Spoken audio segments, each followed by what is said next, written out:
More than $80 million of cocaine seized in a bus unlike any Toronto police have ever seen. We're breaking down the results of Project Castillo coming up. And the union representing 30,000 City of Toronto employees says that its members have voted overwhelmingly in favor of a strike mandate if a deal's not reached. It is a cold one. An extreme cold warning is now in effect for Toronto. The wind chill could feel like minus 35 heading into the evening hours and overnight. This is Live at 5.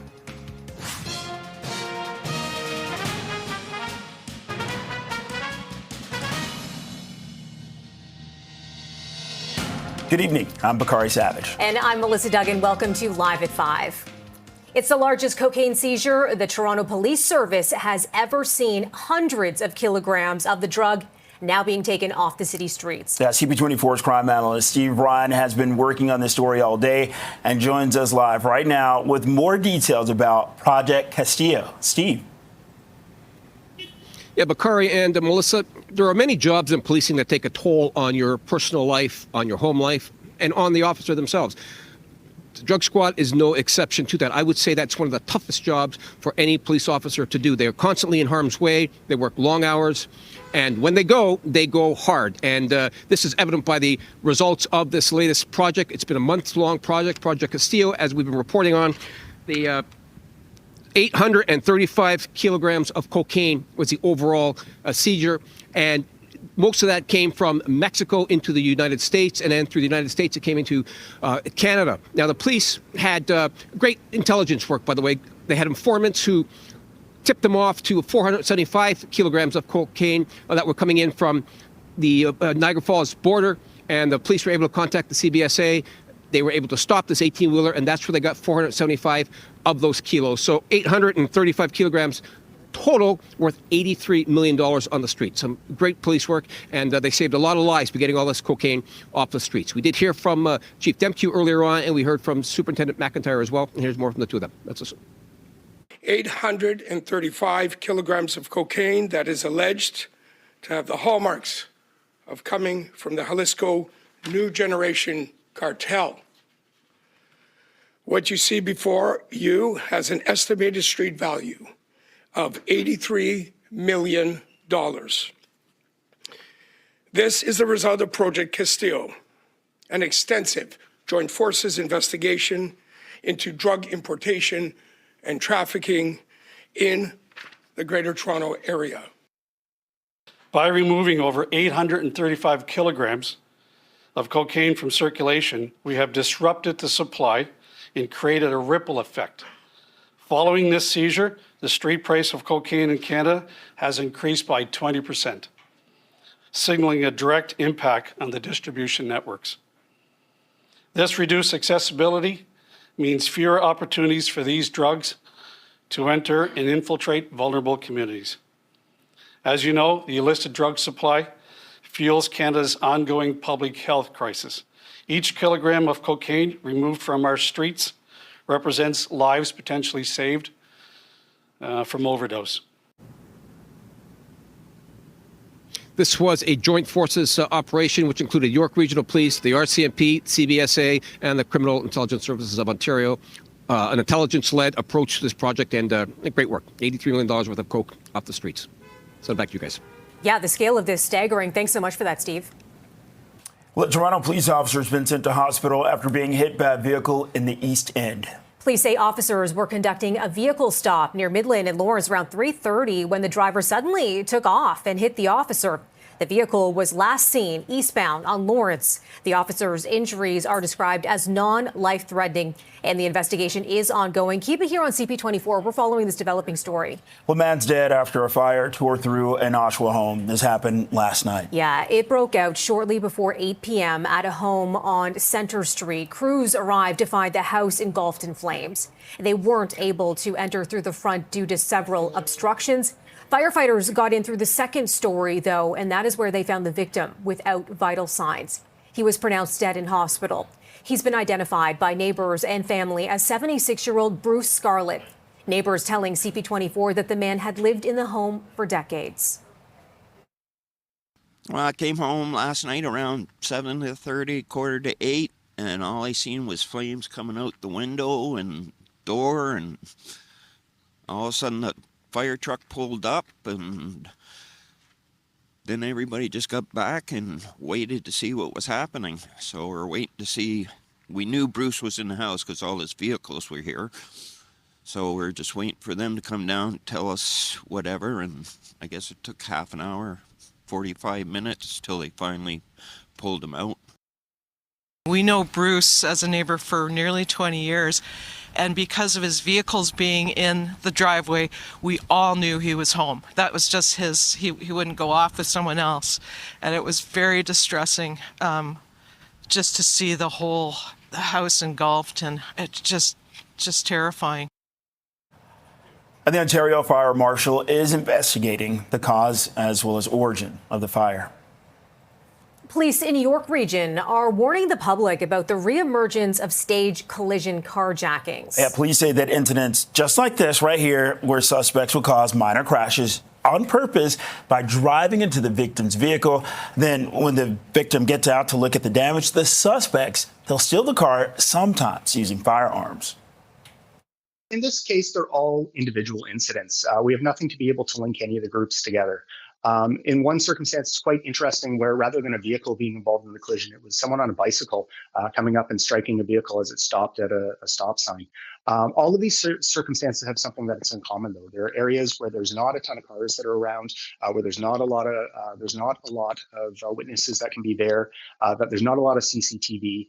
It's very likely these vehicles were specifically targeted. Oftentimes, the vehicles that are involved in these are the high-end vehicles that aren't easy to steal through traditional means.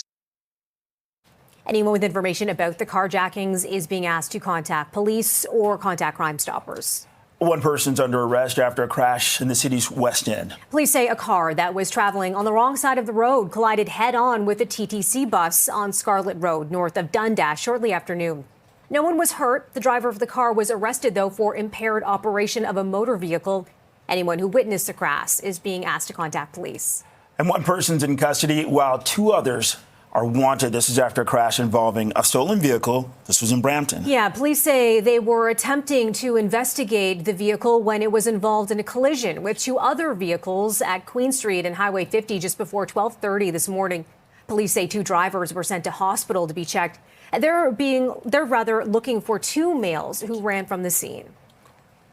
The union that represents 30,000 City of Toronto workers says it has been given a strike mandate as it works to secure a new contract agreement. QP79 represents workers across dozens of divisions, including City Hall operations, 311, public health, and long-term care. It says that more than 90% of members voted in favor of strike action if a deal cannot be reached at the bargaining table. The union says that wages are the central issue, claiming that the city is experiencing a retention and recruitment crisis.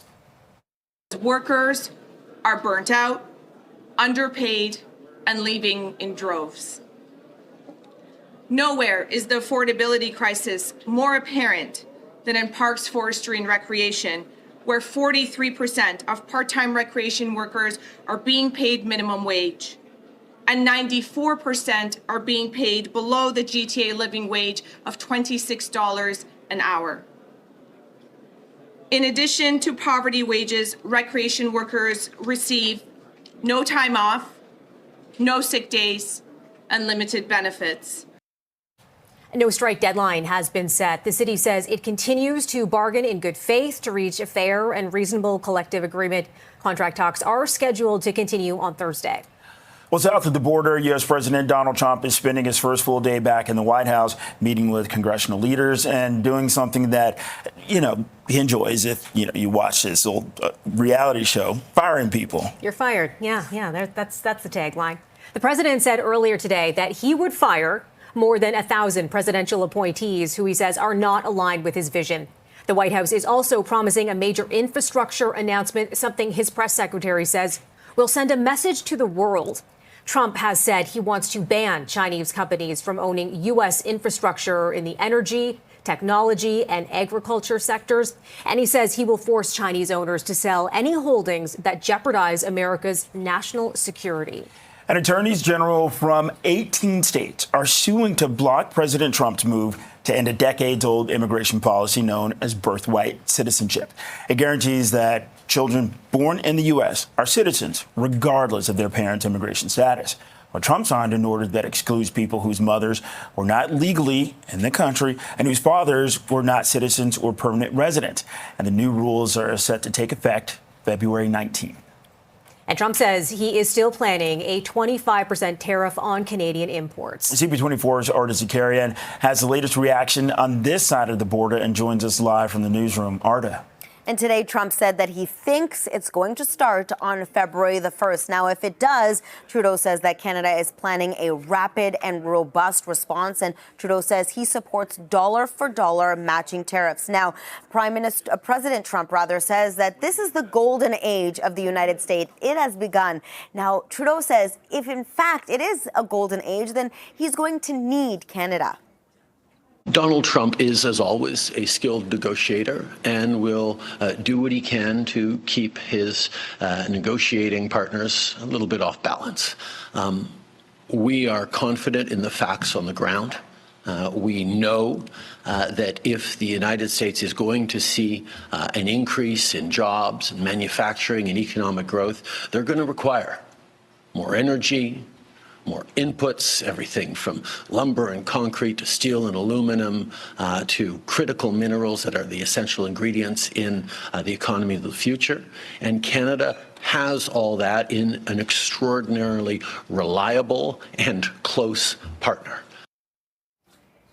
Meanwhile, Conservative leader Pierre Poilievre released this statement criticizing the Liberals for shutting down Parliament at a time when discussions are needed on border improvements and retaliatory tariffs. It reads in part, Canada has never been so weak and things have never been so out of control. Liberals are putting themselves and their leadership politics ahead of the country.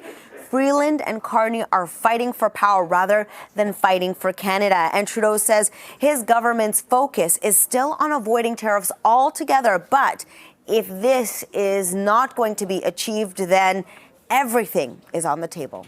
Back to you. Thanks, Arda. Appreciate that. Well, for more feedback on this, we reached out to CTV political analyst Eric Ham. He says he would be shocked if Trump does not follow through on his tariff threats.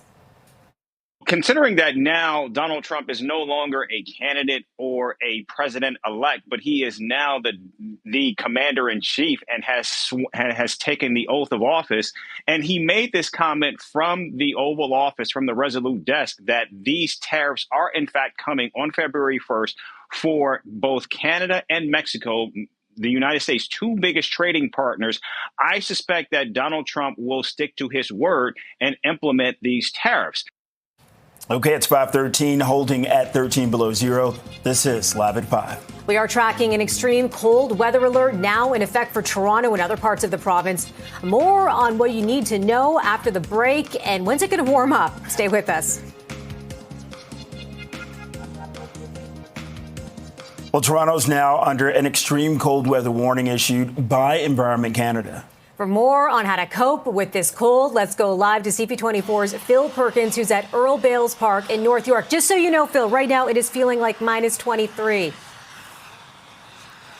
Okay, you know what? It's not as bad, but according to Environment Canada, it's going to be feeling like minus 35. I just can't even comprehend those numbers, especially compared to last winter, where seemingly winter was canceled. For instance, just as an anecdote, we have a neighborhood rink just across the street from my house. It lasted a day last winter. It melted away after just 24 hours. Today, it looks like it's going to be sticking around for quite some time, especially this week with this polar vortex hitting Canada and the U.S. We're going to be feeling these type of temperatures from Windsor all the way up to Kingston. And people here are taking full advantage here at Earl Bales Ski and Snowboard. I will say, if you are interested in the sport or you want to get into cross-country skiing, this young man just doing laps, just burning down this flat piece of hill here. But this is a good place to be. It's around $25 for lift tickets and rentals for kids under 18, and adults it's not that much more expensive. And you can get here through the TTC. So I think it's a great spot to try to enjoy the weather here before it gets to minus 35. The slopes here closing at 9:30 this evening. Look at this guy, just ripping, doing great. His face is very red. but he looks like he's having a great time. You can also maybe see in the distance someone's having a bonfire. But yeah, Earl Bales opened up for the season yesterday. We spoke to a couple of people here who are trying to take advantage. Sir, hello. Hi. How are you staying warm with these cold temperatures? Pardon? How are you staying warm with this cold temperature? The warm, sorry. Yeah, perfect. Thank you. Appreciate it. Yes, everyone here kind of keeping to themselves. You can see a lot of people having lessons, a lot of young kids. Their parents, not afraid of this cold, guys. Just having them out here as the sun is setting, doing lessons. They're not tobogganing, can't do that. They have specific hills for that here at Earl Bales. Now, again, this is the fun side of winter, dealing with these sub-zero temperatures. But of course, we have warming centers across the city opening. We have some surge centers open as well for those who are in need to get, warm meals, washroom, and directions to emergency shelters as well. We did speak with a representative from the city of Toronto talking about how they're prepared for situations like this. Here's what they had to say. So the city anticipates cold weather every year. And the city has a cold weather response plan that coordinates the activities of different parts of the city that's reviewed every year before winter. And then the different parts, Toronto Public Health, Toronto Shelter Support and Housing, Animal Services, a whole bunch of different parts of the city then respond according to their various roles when there's cold weather like this. And from what I understand from Dave Phillips from Environment Canada, this cold snap should last just a couple more days before we get relatively warmer temperatures. But in the meantime, we're going to be here at Earl Bales enjoying this view. Very rare. No mountains, just skyscrapers and condos, but I'll take it in and enjoy it. Back to you guys. All right, CP24's Bill Perkins. And no complaints of the weather there that I heard from Bill, too. Impressive. He's teaching us how to handle it, how to embrace it. Thanks a lot, Bill. Well, right now, it is 5:18, holding at 13 below, but feeling more like 23 below. This is Live at 5. Stay with us. Canada's inflation rate has gone down once again, thanks in large part to a recent plan initiated by the federal government. But shoppers can still expect to see some costs creeping up. We've got those details next. Canada's annual inflation rate stayed below 2% once again in December. Inflation fell to 1.8%, thanks in large part to the government's temporary tax break. Restaurant dining and alcohol purchases from stores contributed the most to the deceleration. Without the tax break, Statistics Canada said that the annual inflation rate would have risen to 2.3%. Canada's largest grocer says food prices will continue to rise faster than overall inflation. Loblaw says many suppliers are still proposing price increases above inflation. The company also says supply chain issues, a weaker dollar, and rising production costs will also make food more expensive.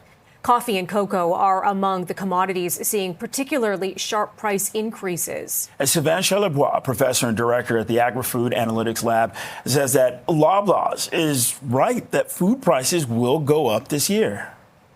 Well, first of all, Loblaw is basically repeating what we actually said back in December with Canada's food price report. We're expecting prices to go up by as much as 5% in 2025. So we agree with Loblaw. We do think there are going to be some major headwinds affecting the entire world economically, and that's going to make input costs higher, labor costs higher, and that's going to impact consumers, particularly when it comes to vegetables, meat. Loblaw did mention something about the dollar. The dollar is weaker, and so to import products from abroad, it will cost more money. Charlebois says Canada's unreliable food chain, as well as possible port strikes in the U.S., could mean even further spikes in food prices in 2025. A new poll finds that 37% of Canadians have no choice but to get health information online because they do not have access to a doctor. The poll of more than 3,700 adults done by the Canadian Medical Association and Abacus Data also found that 23% of respondents who followed health advice they found online had a bad reaction or negative impact on their health. The CMA says about 6.5 million Canadians do not have a family doctor or nurse practitioner they see regularly. An advocacy group is calling for long-term care homes to be smaller and more home-like. The National Institute on Aging wants all levels of government to adopt a model that offers seniors the type of living that would resemble their own home. The small care home model typically limits households to just 10 or 12 residents, with each household staffed by its own small team of frontline health workers. Each resident has their own bedroom and bathroom, but shares a kitchen and living room with others in their household. And public health officials in Brantford, they're investigating another probable case of measles. Officials say an adult in Brant County is sick and recovering at home. There is a connection between this probable case and another confirmed infection in an adult reported on January 10th. People may have been exposed at two businesses in Brantford last Thursday and a bowling alley in Simcoe on Saturday. There are a total of 2 confirmed cases in the Brantford area. It is 5:24 and feeling like minus 22. This is Live at 5. Well, coming up, making movie magic on an incredibly small scale. We'll explain next.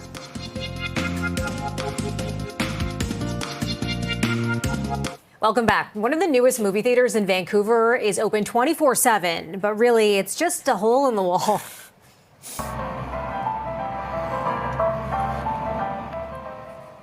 The East Van Vaudeville Theater is rather grand on the inside and it runs cult classics, but good luck finding a seat. That's because it's literally a window, the fourth one to be exact, on Venables between Clark and Commercial. The tiny art house commemorates the old Pantages Theater that was a vaudeville favorite. The only cost to see what's playing is peeking through a hole and maybe squinting. Okay, a different theater experience now. A special screening of a classic film took place in Paris.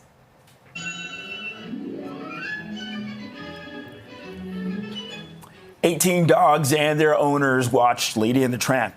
After a bit of sniffing and, some barking, everyone did settle in to watch, and organizers say that the event was a big hit and more screenings are planned later this year.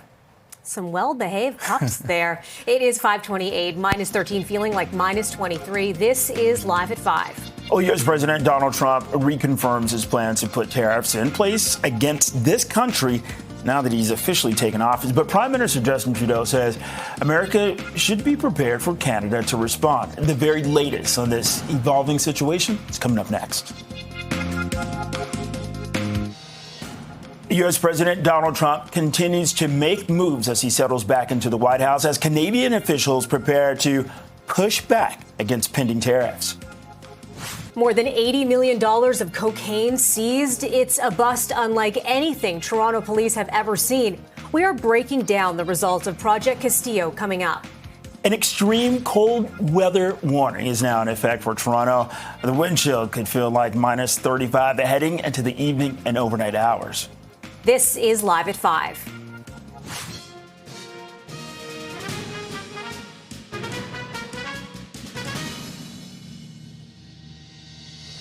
Hello, I'm Melissa Duggan. And I'm Bakari Savage. Let's start with this. U.S. President Donald Trump is spending his first full day back in the White House, meeting with congressional leaders and doing something that he enjoys, firing people. The president said earlier today that he would fire more than 1,000 presidential appointees who he says are not aligned with his vision. The White House is also promising a major infrastructure announcement, something his press secretary says will send a message to the world. And right now, Trump is saying that he's still planning a 25% tariff on Canadian imports. CP24's Arda Zakarian has the latest reaction on this side of the border, standing by live for us in the newsroom. What are you hearing today, Arda? Well, we know that Prime Minister Trudeau responded. He said if tariffs come into play on February the 1st, just around the corner, then Canada will have a rapid and robust response. He says he supports dollar-for-dollar matching tariffs. Now, President Trump says that this is the golden age of the United States. It has begun. And Prime Minister Trudeau says if so, then you need Canada. You need Canada for their energy, lumber, aluminum, steel, other critical minerals and materials that only Canada can provide the United States. Now, he says that Canada will remain focused. We will stay steady on focusing on defending both Canadian interests, but also on defending the economic relationship between Canada and the U.S. itself. We know that a win-win or a win-win-win is not just possible, it is desirable. And our focus is remaining calm, remaining strong, and responding as necessary to actions by the United States. Meanwhile, Conservative leader Pierre Poilievre released a statement criticizing the Liberals for shutting down Parliament at a time when discussions are needed on border improvements and retaliatory tariffs. It reads in part, Canada has never been so weak and things have never been so out of control. Liberals are putting themselves and their leadership politics ahead of the country. Freeland and Carney are fighting for power rather than fighting for Canada. Meanwhile, Trudeau says his government's focus is still on avoiding tariffs altogether. But if they don't succeed, then Canada will respond, and everything is on the table. Back to you. Okay, reporting live from the newsroom, CP24's Arda Zakarian. Arda, thanks a lot. Ontario Liberal leader Bonnie Crombie and NDP leader Mart Stiles are responding to Premier Doug Ford suggesting he needs a new mandate from voters to respond to possible tariffs. The mandate he was given 2.5 years ago is to be the premier of this province, which in my mind and what I see as the premier's role is to fight for every single job, every single Ontarian. That mandate is clear. I've already said we're ready to talk about that, to support any actions that he wants to take. But I'll tell you this, if he does want to go to the polls, which it seems like he wants to call a snap election and use this as what I think is a cynical excuse to go to the polls and save his own job, fine, we'll be ready, because this is an opportunity for change. Let me be very clear that the Premier has a mandate, and he has a mandate until June 2026. He didn't need a new mandate to spend billions during COVID, nor did he need a new mandate to invest $2 billion into a big spa in downtown Toronto, or to send out $3 billion worth of checks. So what we need right now is calm and a firm resolve, and we don't need any more instability or insecurity. Well, the Premier has been alluding to calling an early election for weeks now, saying that if Ontario needs to respond to Trump tariffs, he'll need a new mandate to spend billions of dollars. A Toronto police officer has been sent to hospital after being struck by a vehicle in the East End. Police say officers were conducting a vehicle stop near Midland and Lawrence around 3:30 when the driver suddenly took off and hit the officer. Yeah, the vehicle was last seen eastbound on Lawrence. The officer's injuries are described as non-life-threatening, and the investigation is ongoing. Keep it here on CP24 as we continue to follow this developing story. It is the largest cocaine seizure the Toronto Police Service has ever seen. Hundreds of kilograms of the drug have now been taken off the streets. CP24's crime analyst Steve Ryan joins us live now with details of Project Castillo. Steve. Yeah, Bakari, Project Castillo was a project led by the Toronto Police Drug Squad. It included the York Regional Police, the RCMP, CBSA, and the CISO as well.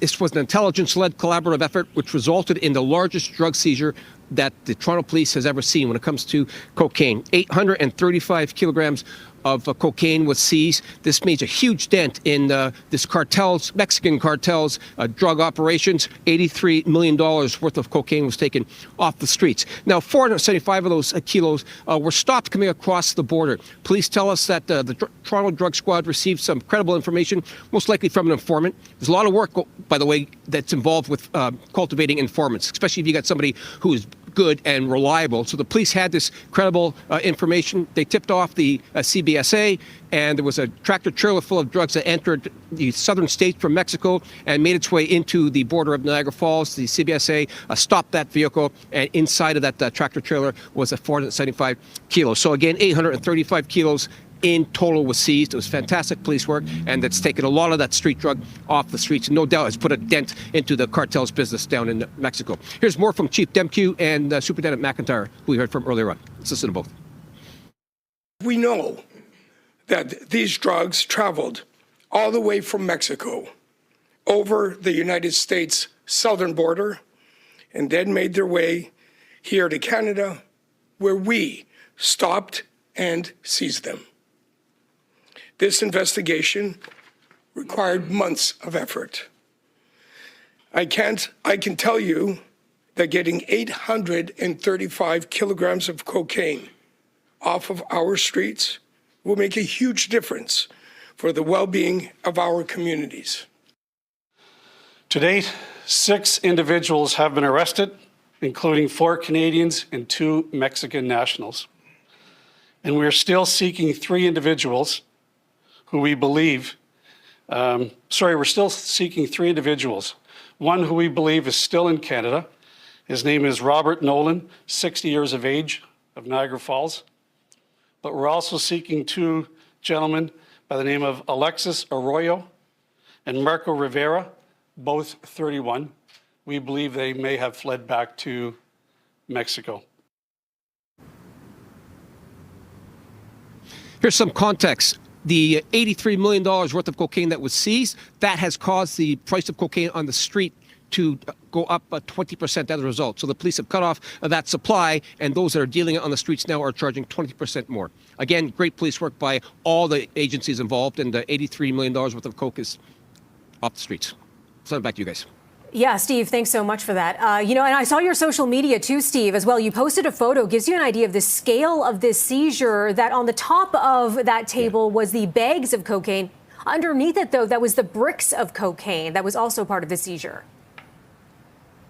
Yeah, it was quite alarming, actually. And I spent 30 years in policing, so I thought I saw most of what there is to see. And I have never seen such a huge amount of drugs in one specific spot. So, and that's why I put that on social media, because, yes, you've got the clear bags on the top with cocaine, and they were all solid bricks underneath it. It's remarkable. And I don't know if people appreciate the amount of work that goes into drug investigations, but those drug squad officers are some of the best, that's for sure. Thanks so much for breaking that down for us, Steve. Appreciate that. A man has been charged after a woman died when a car ended up in the water at Ashbridges Bay Park. 23-year-old Christian Sarai of Oakville is charged with dangerous operation causing death. Police say Sunday night around 9:30, a vehicle entered the water with 2 people inside. Sarai was able to get out of the car and make it to shore. A 25-year-old woman was extricated by police but died in hospital. Witnesses or anyone who was in the area at the time, again, that's around 9:30 at night, they're asked to come forward. Police are looking for a suspect after a dog was stabbed in the Rosedale area. They say that an owner was walking their dog in a park at Yonge Street in Ramsden Park Road just after 4 o'clock when the dog was stabbed. The dog has been taken to a vet hospital with multiple wounds. The suspect is described as a male, black, about 6 feet tall. He was wearing a black puffy jacket, surgical mask, and jeans, and carried 2 knives. One person is under arrest after a crash in the city's West End. And police say that a car that was traveling on the wrong side of the road collided head-on with a TTC bus on Scarlet Road north of Dundas shortly after noon. No one was hurt, and the driver of the car was arrested for impaired operation of a motor vehicle. Anyone who witnessed the crash, you are being asked to contact police. One person is in custody while 2 others are wanted after a crash involving a stolen vehicle in Brampton. Police say they were attempting to investigate the vehicle when it was involved in a collision with 2 other vehicles at Queen Street and Highway 50 just before 12:30 this morning. Police say that 2 drivers were sent to hospital to be checked. They're looking for 2 males who ran from the scene.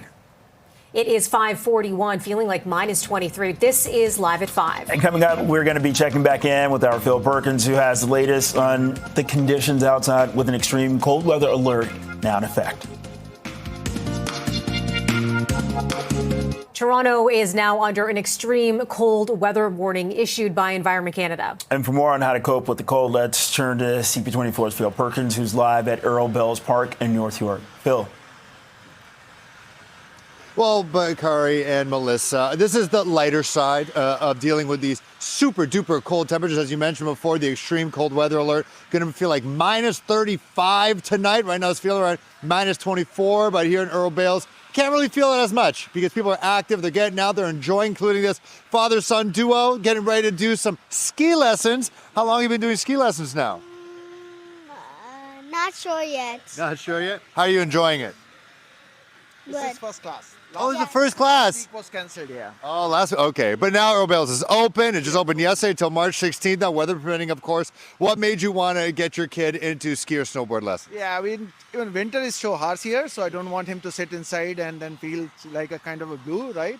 So I thought, okay, let's take him out and he can enjoy the Canadian winter and thing. He already knows skating, so he's just learning, trying to brush up his skills in skiing. He came last year here. And how convenient is it to have like a ski hill? Yeah.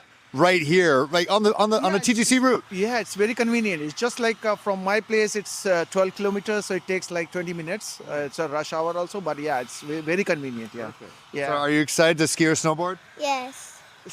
Skiing. So can you feel your face right now, or how does it feel with the cold? Yes. Yes, you can feel the cold? Yeah.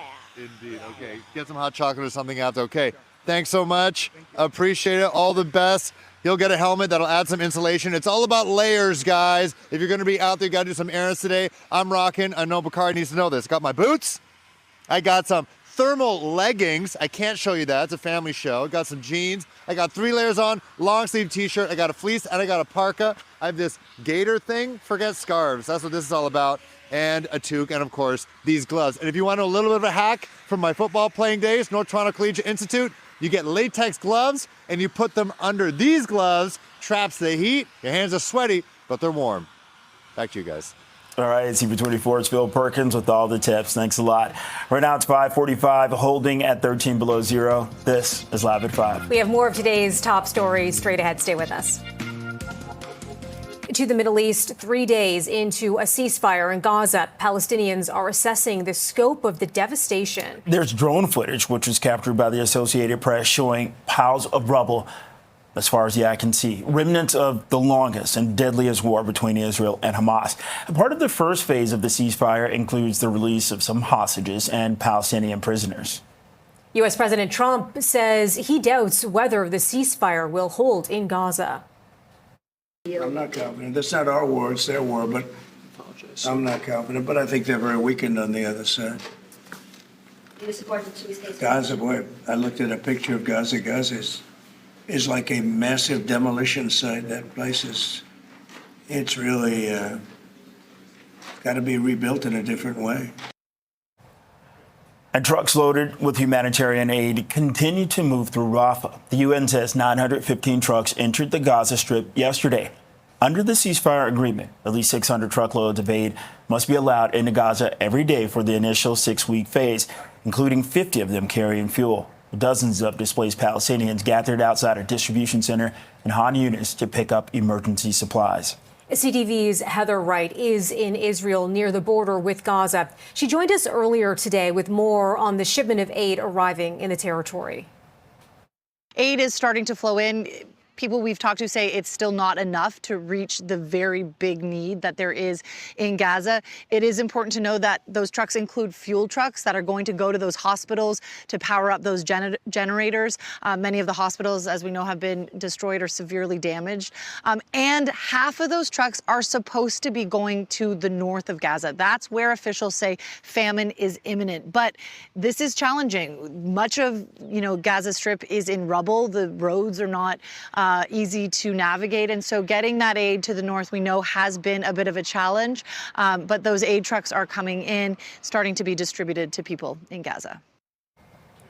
Now, the first stage of the ceasefire started on Sunday. It's set to last 42 days. It includes the withdrawal of Israeli troops from densely populated areas, the return of internally displaced Palestinians, as well as the transfer of sick and wounded people to areas to receive treatment. 33 of the remaining 98 Israeli hostages will be released in return for nearly 1,900 Palestinian prisoners. Prince Harry's high-stakes trial pitting him against Rupert Murdoch's UK tabloids has been delayed amid reports that a settlement is close. Yeah, Harry and one other claimant alleged news group newspapers hacked their phones or unlawfully snooped on them. The case was set to be the first to go to trial against the publisher since a widespread phone hacking scandal forced Murdoch to close News of the World. That was in 2011. Prince Harry is alleging that they used unlawful means to gather stories about him. And also, he's in this lawsuit with the ex-Labour deputy leader, that's Tom Watson. So this is that they used unlawful means of gathering information and they targeted him. So Prince Harry alleges that journalists used private investigators as well to gather stories about him. And Tom Watson is alleging that they used a voicemail interception. So this isn't necessarily about phone tapping like the previous case was.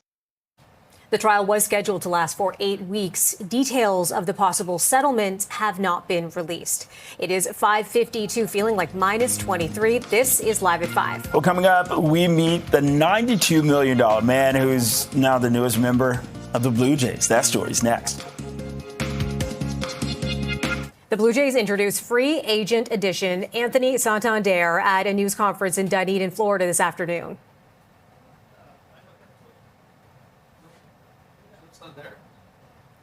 Okay, well, joining us live with more insight on the new edition is freelance writer Chris Henderson. Chris, we have to start with this. What are we talking about? $92 million over 5 years. Let's talk about that. Show me the money, right?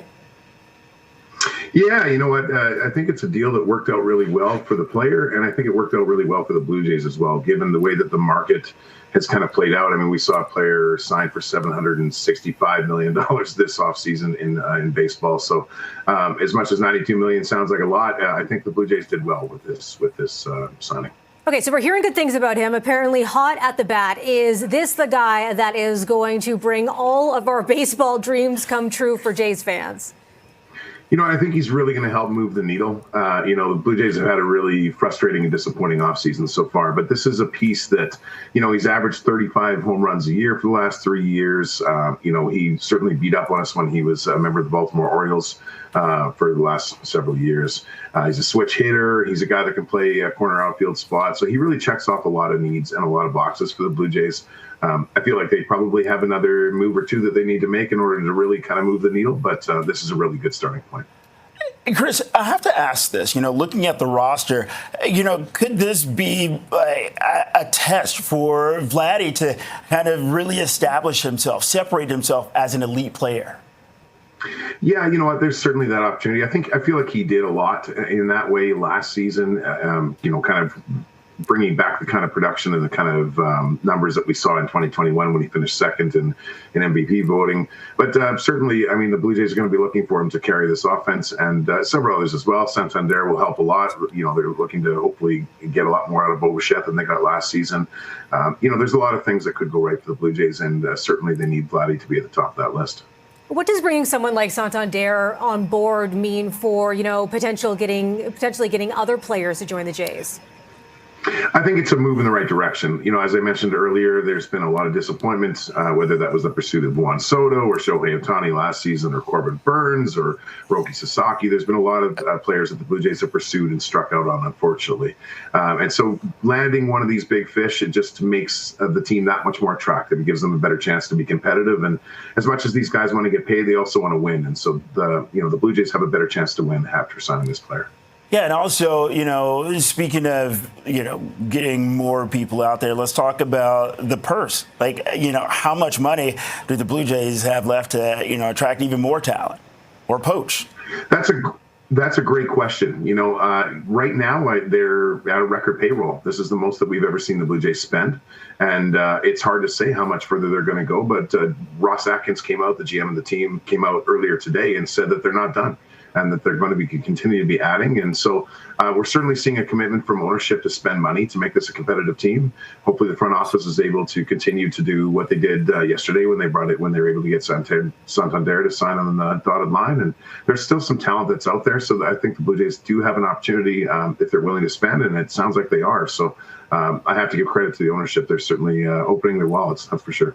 It has been a roller coaster ride watching the Jays trying to get someone on board. Finally, they've landed someone. Thanks so much for breaking that down for us. That is freelance writer Chris Henderson. Thanks, Chris. My pleasure. Right now it's 5:59, holding at 13 below, but feeling more like 23 below. This is Toronto's breaking news, CP24. Thanks so much for watching. CTV News at 6 is next.